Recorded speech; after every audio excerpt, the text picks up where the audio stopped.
Have you ever noticed that there's a certain level of discipline that makes people uncomfortable? It's because it never wavers.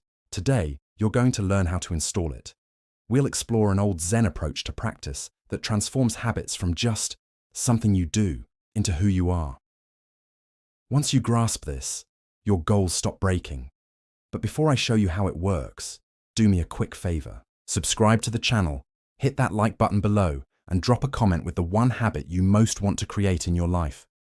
This helps me out a ton and shows me that you're genuinely ready to make a change. Let's get into it. Let's start with a story. It's about a programmer named Raphael. He had a sharp mind, the best intentions, but terrible consistency.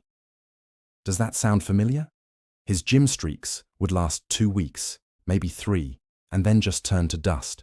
He'd try meditation for 4 days straight, then tell himself, "Oh, I'll just make it up tonight."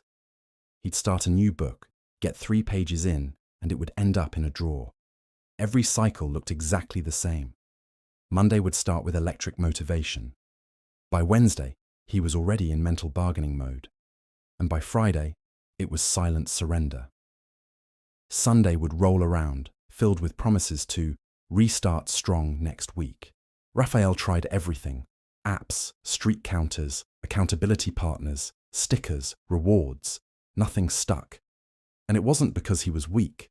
It was because he was treating discipline like a mood, not a mechanism. This is where things get interesting. Centuries ago, Zen communities structured their entire lives around a concept called gyoji.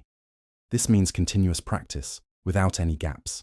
Not, "I'll try most days." Not, "I'll do it if it's convenient." No gaps. Period. Imagine this. Every single dawn in certain temples, a bell is struck, and practice begins. It doesn't matter if there's a flood, a famine, a wedding, or a funeral. It doesn't matter if there was a victory or a defeat the day before. Practice begins. This isn't about being stubborn. It's about architecture. It's about building a system. Here's the core principle. Your mind labels your commitments in one of 2 ways. They are either reversible, "I can skip today and catch up later," or they are irreversible. This is simply what happens now. Reversible commitments lead to endless negotiation with yourself, but irreversible commitments lead to action without any debate. The Zen monastics removed the debate entirely using a 3-part system: a vow, a form, and a community. The vow rewrites your identity. The form defines exactly what you need to do, step by step. And the community makes the social cost of failing obvious and immediate. To put this in modern psychology terms, you're combining public identity, a clear protocol, and social exposure. Together, these things dramatically compress the odds that you'll deviate from your plan. Raphael didn't need more motivation. He just needed to flip the category of his habits, from reversible to irreversible. So, how did he do it?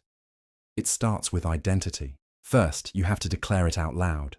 Raphael wrote a single, powerful sentence. He printed it, signed it, and posted it where people would see it. It said, "I am the kind of person who practices for 25 minutes at 4:55 a.m. every day, for 100 consecutive days, in this exact order: breath, body, book." He didn't stop there.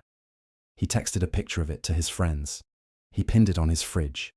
He taped it to his front door so he'd see it every time he left the house. He even announced it to his team during their Monday stand-up meeting. Why go to all this trouble? Because private goals invite private negotiations, but a public identity ends them. Your nervous system is ancient. It's hardwired to see social loss as a real danger. So you need to make quitting feel heavier and more painful than continuing. Right now, I want you to try this.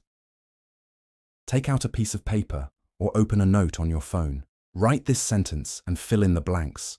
I am the kind of person who, your habit, at time every day for number of days. Make it specific. Be bold. Let's break down Raphael's declaration. He didn't just say, "I'll work out." He specified 25 minutes. He didn't say, "in the morning." He said, "at 4:55 a.m. This is the second key. The form. Your brain hates ambiguity. A vague goal like read more is an invitation to procrastinate. There's no clear starting point. But read for 15 minutes at 7 p.m. is a clear, executable command. The form removes the friction of decision-making. Raphael's plan was crystal clear. Breath, body, book. He knew exactly what to do the moment his alarm went off. He didn't have to waste any mental energy thinking, okay, what's next? For your own habit, define the form. What are the exact concrete steps? If you want to write, is it 500 words or 20 minutes? If you want to exercise, is it a 3-mile run or a specific 30-minute workout video? The more precise your protocol, the less room there is for your mind to bargain its way out. The third and final piece of this mechanism is community. Raphael told his friends and his team. He created social exposure. This wasn't about finding an accountability partner to check in with. It was about making his commitment a part of his public identity. When he saw his friends, they'd ask, "Hey, how's that 4:55 a.m. challenge going?" When he logged into work, he knew his colleagues were aware of his goal. The thought of having to tell them he quit was far more daunting than just getting up and doing the work. You need to create your own version of this. Post your declaration on social media. Tell your family. Join a group of people who are also committed to self-improvement. Let the people around you become the guardrails that keep you on the path. When the cost of quitting becomes a public admission of failure, your commitment becomes virtually unbreakable. So let's recap the monk mechanism. 1. Identity. Declare publicly who you are becoming. 2. Form. Define the exact, non-negotiable steps of your practice. And 3. Community. Create social exposure to make quitting more painful than continuing. This isn't about willpower. It's about structure.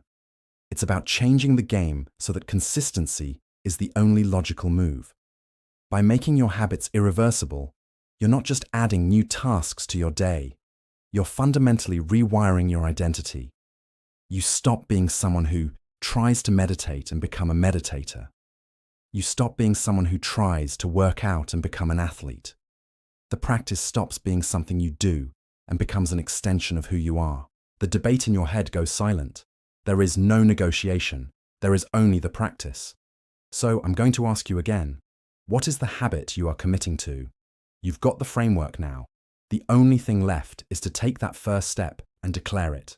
Put it in the comments below. Make it real. Thank you so much for watching. If this video resonated with you, please hit that like button and subscribe for more content on building a disciplined life. I'll see you in the next one.